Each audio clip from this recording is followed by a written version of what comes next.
Mapagpalang araw mga ka-ice business. Today meron tayong client from Umingan, Pangasinan upang mag-reserve ng ating 200 kg ice maker package. Kasama dyan natin si Sir Roby upang discuss ang operation at maintenance. Sila yung first 3 stages natin sa ating purifier. Ito po yun. At tulad ng sinabi ko po kanina, kapag nabawasan na yung par, kapag naubos na, ito tayo magpapalit ng filter. Meron na siyang indicator.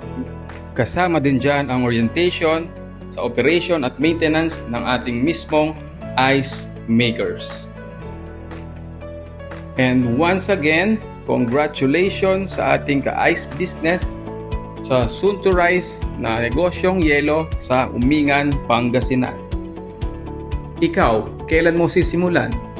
Inquire na